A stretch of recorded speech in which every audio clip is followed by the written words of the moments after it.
जय श्री श्याम, राधे राधे दोस्तों। युधिष्ठिर जी कहने लगे कि हे भगवान, भाद्रपद शुक्ल एकादशी का क्या नाम है, इसकी विधि तथा इसका महात्म्य कृपा करके कहिए।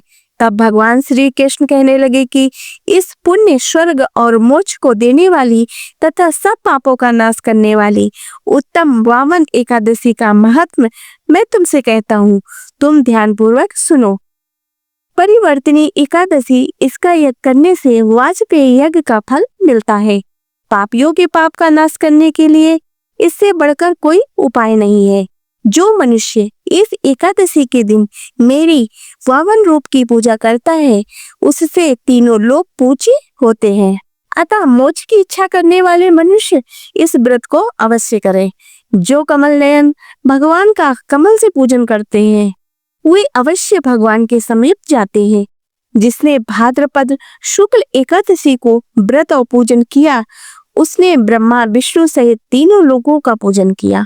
अतः एकादशी का व्रत अवश्य करना चाहिए। इस दिन भगवान करवट लेते हैं, इसीलिए इसको परिवर्तनी एकादशी भी कहते हैं। भगवान के वचन सुनकर युधिष्ठिर बोले कि हे भगवान, मुझे अति संदेह हो रहा है कि आप किस प्रकार सोते और करवट लेते हैं तथा किस प्रकार राजा बलि को बांधा और वामन रूप रखकर क्या क्या लीलाएं की, चतुर्मास के व्रत की क्या विधि है तथा आपके शयन करने पर मनुष्य का क्या कर्तव्य है, तो आप मुझसे विस्तार से कहिए। श्री कृष्ण कहने लगे कि हे राजन, अब आप सब पापों को नष्ट करने वाली कथा का श्रवण करें। त्रेता युग में बलि नामक एक दैत्य था। वो मेरा परम भक्त था। विविध प्रकार के वेद सूक्तों से मेरा पूजन किया करता था और नित्य ही ब्राह्मणों का पूजन तथा यज्ञ के आयोजन करता था। लेकिन इंद्र से द्वेष के कारण उसने इंद्रलोक तथा देवताओं को जीत लिया था। इस प्रकार सभी देवता एकत्र होकर सोच विचार कर भगवान के पास आए। बृहस्पति सहित इंद्र आदि देवता प्रभु के निकट जाकर और नतमस्तक होकर वेद मंत्रों द्वारा भगवान का पूजन और स्तुति करने लगे। अतः मैंने वामन रूप धारण करके 5वां अवतार लिया और फिर अत्यंत तेजस्वी रूप से राजा बलि को जीत लिया। इतनी वार्ता सुनकर राजा युधिष्ठिर बोले कि हे जनार्दन, आपने वामन रूप धारण करके उस महाबली दैत्य को किस प्रकार जीता?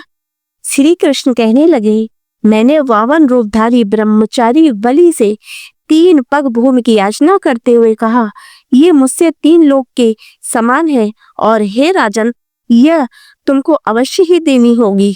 राजा बलि ने इसे तुच्छ याचना समझकर 3 पग भूमि का संकल्प मुझको दे दिया और मैंने अपने त्रिविक्रह रूप को बढ़ाकर यहाँ तक कि भूलोक में पद, भूलोक में जंघा, स्वर्गलोक में कमर, महलोक में पेट, जनलोक में हृदय, यमलोक में कंठ की स्थापना कर सत्यलोक में मुख, उसके ऊपर मस्तक स्थापित किया।